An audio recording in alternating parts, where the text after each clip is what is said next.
Hey everybody, I had a completely different video that I was planning on recording today, but that's obviously not gonna happen anymore because some of the biggest news in video game history just dropped today, and I need to talk about it. You've seen the name of the video, you probably already know what the news is from Twitter or some other kind of social media, who knows?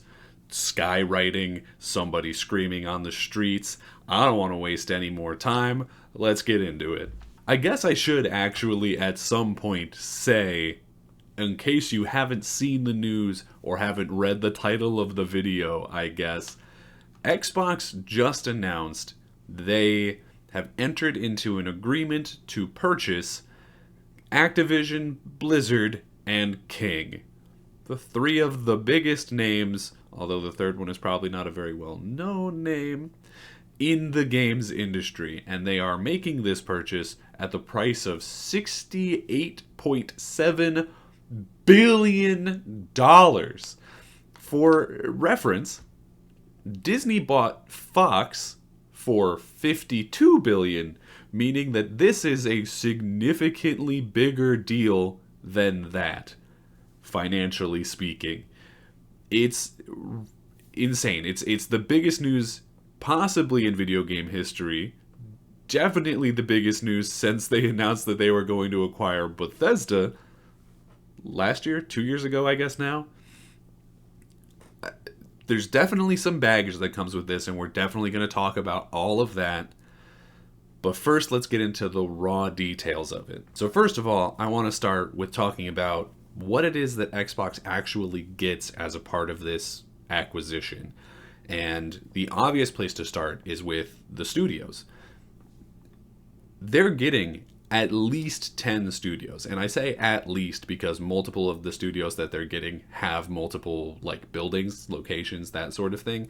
So depending on how you want to count it, it could be more than that. I'm counting it as 10.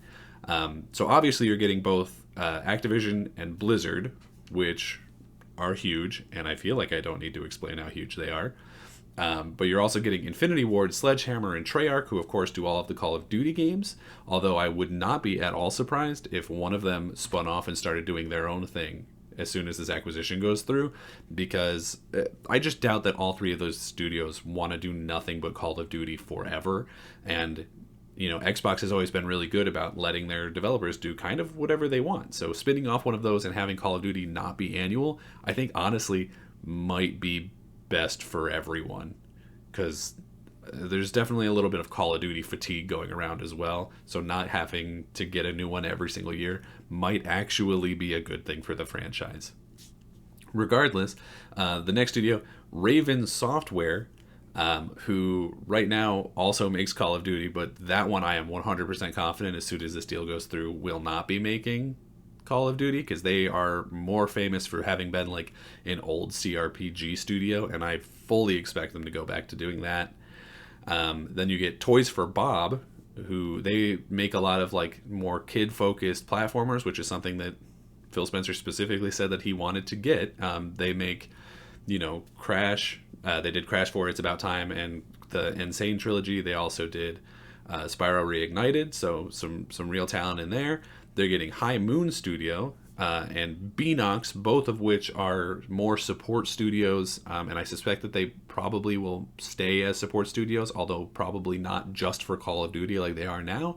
Maybe they'll be used to help out with some other things. I think Demonware in particular will do that, because I was looking into them and it looks like they, first of all, are way bigger than I thought, on account of I hadn't really heard of them before. But Beanox actually has 3 separate locations, one in Dublin, Ireland, one in Vancouver, British Columbia, and one in Shanghai, China. So all over the place, a lot of people working on it. And it sounds like they specifically focus in on doing like online networking type stuff, which is obviously something that Xbox knows a lot about and does a lot with, like Halo and Gears. Like there's a lot of multiplayer games coming out of Xbox, and so having Demonware specifically being really good at making sure that those services work and run and don't, crash, I think is going to take a lot of pressure off their multiplayer games, off of the studios that make those, like 343. So that's going to be huge for them.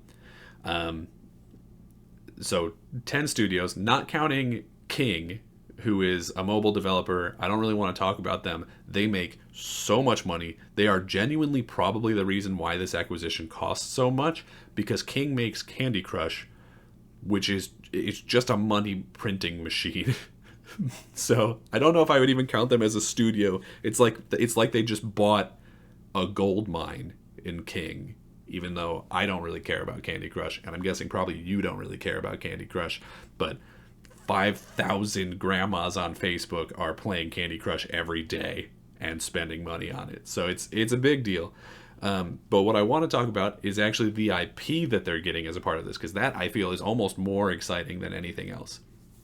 You're getting Warcraft, StarCraft, Call of Duty, Diablo, Overwatch, Crash Bandicoot, Spyro, Guitar Hero, King's Quest and Space Quest, Tony Hawk, all the Cabela's games, obviously Candy Crush, and just so many others. Lost Vikings. I think Hexen is a part of it because that's what Raven used to work on. I assume they own that. Like, so many huge titles, right? Does the fact that Xbox Game Studios now owns, or in a year when this actually finalizes, will own the Warcraft, IP? Does that mean that like different studios maybe will make a Warcraft game that isn't the MMO? Like, are we going to see the Age of Empires developers, World's Edge? Are they going to make a Warcraft RTS again? Because that would be amazing. I would be absolutely blown away to see that happen. Just the possibilities that having all that IP with all the studios that are part of the Xbox family at this point, it's amazing. There's just so much possibility. I also want to talk about how, like, last year Xbox got QuakeCon, and this year they got BlizzCon. So two of the biggest, like, fan conventions for video games are now both going to be Xbox Microsoft properties. Amazing, right? And then we have to talk about esports. I mean, Microsoft already had a foothold in esports, maybe not like ownership, but they make Halo and Gears, and now after this goes through, assuming it goes through, they'll also own Overwatch, Call of Duty, StarCraft, and the Major League Gaming IP and license, which will definitely be making a resurgence once all that happens. Like, you got the biggest games in esports except like League of Legends and Dota. You know what I mean? Or I guess like CS:GO also, but like a huge portion, the overwhelming majority of esports will be owned by Microsoft when this is done. They're basically buying a sport. Absolutely amazing. And then the last major thing that I think they get in this acquisition, and I'm sure that there's also like video game engines and all kinds of things that I'm not even accounting for, but the last thing that I want to talk about is that they're going to get the Battle.net launcher, which is probably one of the better PC launchers, maybe behind Steam, depending on how you feel about Epic Game Store. I think it's maybe like second or third, which is something that Xbox definitely needs because their PC marketplace is not great. But if they can literally just slap a Game Pass button onto the Battle.net launcher, it's going to be absolutely huge for them. Now, of course, we can't talk about this story without talking about how fucked Activision Blizzard is lately, right? All the sexual harassment stuff, the walkouts, people leaving the company because of the abuse. Like, Activision Blizzard is not a good place to work right now. Optically, Xbox buying Activision is kind of a risk on that front, right? Because you don't want that stink to get kind of rubbed off on you. However, for one, I think that is almost certainly why Activision Blizzard was even up for sale. In my previous video where I talked about all of the different publishers and their likelihood of being purchased, I didn't think that Activision Blizzard would sell because they didn't need to. They make so much money. But with things that have been happening recently, a lot of those stockholders were probably just like, that's your problem now, bud. See ya. Like, and I can't even say that I would blame them, because it's a mess over there right now. Not in terms of the games coming out. A lot of those games are still making ridiculous amounts of money. But in terms of just like public opinion, there's some trouble, you know? I do, however, think that Activision Blizzard being purchased by Xbox is one of the best things that could have happened for the employees there. You know, they were calling for a change in leadership.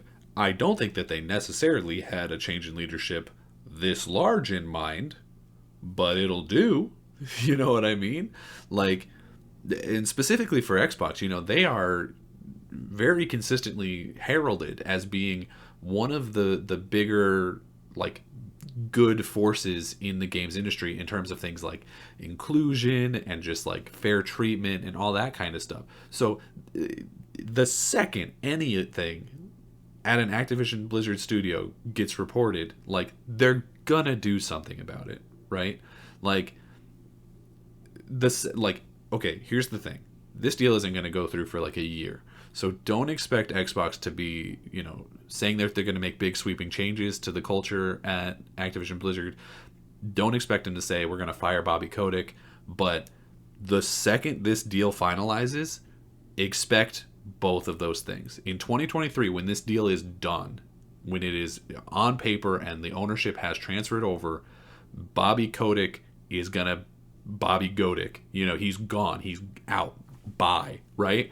A lot of, you know, these reports of people getting sexually harassed, things like the Cosby Suite, that's done, right? They will not stand for that. There is no chance in hell. I don't believe it for a second.